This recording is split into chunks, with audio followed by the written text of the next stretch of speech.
ನಮಸ್ಕಾರ ವೀಕ್ಷಕರೇ. ಕಾಂಗ್ರೆಸ್ ಸರ್ಕಾರ ಪಂಚ ಗ್ಯಾರಂಟಿಗಳನ್ನು ಕೊಟ್ಟಂತಹ ಸಂದರ್ಭದಲ್ಲಿ ಗೃಹಲಕ್ಷ್ಮಿ ಪ್ರಮುಖ ಪಾತ್ರವನ್ನು ವಹಿಸಿತು. ನಮ್ಮೆಲ್ಲರಿಗೂ ಗೊತ್ತಿರೋ ಹಾಗೆ ಗೃಹಲಕ್ಷ್ಮಿ ಹಣದಿಂದ ಕೆಲವೊಬ್ಬ ತಾಯಿ ಮಕ್ಕಳಿಗೆ ಬೈಕ್ ಕೊಡಿಸಿರೋದಾಗಿರ್ಬೋದು, ಸಣ್ಣ ಸಣ್ಣ ಉದ್ಯಮವನ್ನು ನಡೆಸ್ತಾ ಇರೋದಾಗಿರ್ಬೋದು, ಅಥವಾ ಹಸು ತಗೊಳ್ವಿ ಅಂತ ಹೇಳಿರೋದಾಗಿರ್ಬೋದು, ಈ ರೀತಿಯಾದಂತಹ ಬಹಳಷ್ಟು ವಿಚಾರಗಳನ್ನು ನಾವು ಪ್ರತಿನಿತ್ಯ ಕೇಳಿದ್ದೀವಿ. ಇದೀಗ ಪ್ರತಿ ತಿಂಗಳು ಗೃಹಲಕ್ಷ್ಮಿಯಿಂದ ಬಂದಂತಹ ಹಣವನ್ನು ಕೂಡಿಟ್ಟು ಬಂಡವಾಳ ಮಾಡಿಕೊಂಡಿದ್ದಾರೆ ಗೃಹಲಕ್ಷ್ಮಿಯರು. ಹಾಗಾದ್ರೆ ಏನಿದು ಸುದ್ದಿ ಹೇಳ್ತಾ ಹೋಗ್ತೀನಿ. ನೀವು ನೋಡ್ತಾ ಇದ್ದೀರಾ ಸ್ಪೀಡ್ ನ್ಯೂಸ್ ಕನ್ನಡ. ನಾನು ಅಮೃತಾ ಶ್ರೀಕಂಠ. ಗೃಹಲಕ್ಷ್ಮಿ ಯೋಜನೆಯ ಫಲಾನುಭವಿಗಳು ಗೃಹಲಕ್ಷ್ಮಿಯರು ಈಗ ಸ್ವಯಂ ಉದ್ಯೋಗಿಗಳಾಗ್ಬಿಟ್ಟಿದ್ದಾರೆ. ಯೋಜನೆ ಹಣ ಕೂಡಿಟ್ಟು ಮೈಸೂರು ದಸರಾ ಮಳಿಗೆಗಳಲ್ಲಿ ವ್ಯಾಪಾರವನ್ನು ಶುರು ಮಾಡಿಕೊಂಡಿದ್ದಾರೆ. ಮೈಸೂರಿನಲ್ಲಿ ಗೃಹಲಕ್ಷ್ಮಿ ಯೋಜನೆಯ ಫಲಾನುಭವಿಗಳು ಸ್ವಯಂ ಉದ್ಯೋಗಿಗಳಾಗಿ ಬದಲಾಗಿದ್ದು ಸ್ವಂತ ಕಾಲ ಮೇಲೆ ನಿಂತು ಹಣಕಾಸು ಗಳಿಸುವವರಾಗುತ್ತಾರೆ. ಇನ್ನು ಯೋಜನೆಯಿಂದ ಬಂದಂತಹ ಹಣವನ್ನು ಉಳಿತಾಯ ಮಾಡಿ ಸಣ್ಣ ಸಣ್ಣ ವ್ಯಾಪಾರಗಳನ್ನು ನಡೆಸ್ತಾ ಇದ್ದಾರೆ. ತಿಂಡಿ ತಿನಿಸುಗಳ ಮಳಿಗೆಗಳು, ಬ್ಯಾಂಗಲ್ಸ್ ಅಂಗಡಿಗಳು ಮತ್ತು ಬಟ್ಟೆ ಮಾರಾಟದ ಮಳಿಗೆಗಳನ್ನು ತೆರೆದು ದಸರಾದಲ್ಲಿ ಎಲ್ಲರ ಅಚ್ಚರಿಗೆ ಕಾರಣವಾಗಿದ್ದಾರೆ. ಆ 12,000ಗಳಿಂದ ಕುರುಕುಲು ತಿಂಡಿ ತಿನಿಸುಗಳ ಮಳಿಗೆ ತೆರೆದು ವ್ಯಾಪಾರವನ್ನು ನಡೆಸ್ತಾ ಇದ್ದಾರೆ.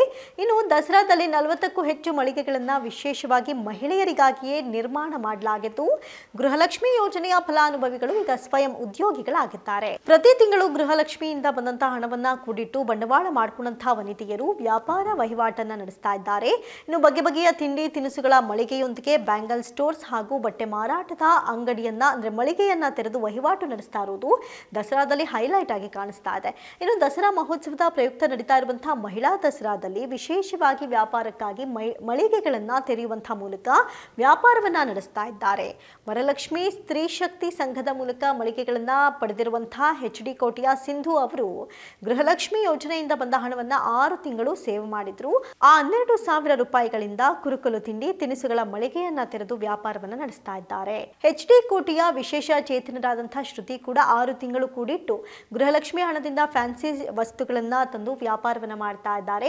ಇನ್ನು HD ಕೋಟೆಯ 60 ಮಂದಿ ಹಾಡಿ ಹೆಣ್ಣು ಮಕ್ಕಳೇ ಸಂಘಟಿತರಾಗಿ ಪ್ರಕೃತಿ ಗಿರಿಜನ ಮಹಿಳಾ ಒಕ್ಕೂಟ ರಚಿಸಿಕೊಂಡಿದ್ದು ತಾವೇ ರಾಗಿಯಿಂದ ತಯಾರಿಸಿ ನಾನಾ ಉತ್ಪನ್ನಗಳನ್ನ ಮಹಿಳಾ ದಸರಾದಲ್ಲಿ ಮಾರಾಟಕ್ಕೆ ಇರಿಸಿದ್ದಾರೆ. ರಾಗಿ ಹುರಿ ಹಿಟ್ಟು, ರಾಗಿ ಮುರುಕು, ರಾಗಿ ಮಿಕ್ಸ್ಚರ್ ಹೀಗೆ ರಾಗಿಯಿಂದ ತಯಾರಿಸಿದ ನಾನಾ ಉತ್ಪನ್ನಗಳು ನೆರೆದಿದ್ದವರು ಬಾಯಿ ರುಚಿಯನ್ನ ತಣಿಸುವಂತಿತ್ತು.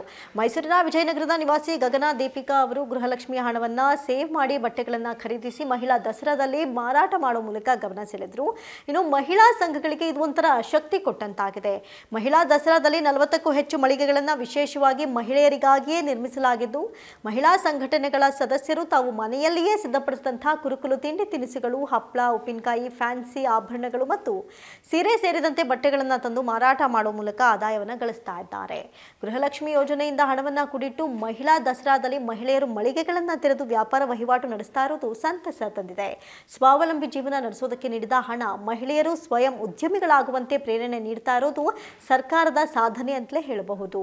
ಇದನ್ನ ಲಕ್ಷ್ಮಿ ಹೆಬ್ಬಾಳ್ಕರ್ ಕೂಡ ಮೆಚ್ಚಿಕೊಂಡಿದ್ದಾರೆ. ಮಹಿಳಾ ಮತ್ತು ಮಕ್ಕಳ ಕಲ್ಯಾಣ ಸಚಿವರು ಈ ಬಗ್ಗೆ ಆಡಿಯೋ ಹೋಗಲಿದ್ದಾರೆ. ಗೃಹಲಕ್ಷ್ಮಿ ಯೋಜನೆಯಿಂದ ಪ್ರತಿ ತಿಂಗಳು ಬರ್ತಾ ಇದ್ದ 2,000 ರೂಪಾಯಿ 1 ವರ್ಷದವರೆಗೆ ಕೂಡಿಟ್ಟು ಏನಾದರೂ ವ್ಯಾಪಾರ ಮಾಡಬೇಕು ಅಂತ ನಿರ್ಧರಿಸಿದ್ರು. ನನಗೆ ಮಹಿಳಾ ದಸರಾದಲ್ಲಿ ವ್ಯಾಪಾರವನ್ನ ನಡೆಸೋದನ್ನ ನೋಡಿದ್ದೇ ಖುಷಿ ಆಯಿತು. ಇಲ್ಲಿ ಉತ್ತಮವಾಗಿ ವ್ಯಾಪಾರ ಮಾಡುವಂತಹ ಮೂಲಕ ಊರಿನಲ್ಲಿ ಉದ್ಯಮವನ್ನು ಆರಂಭಿಸ್ತೇನೆ ಅಂತ ಹೇಳಿದ್ದಾರೆ ಸಿಂಧು.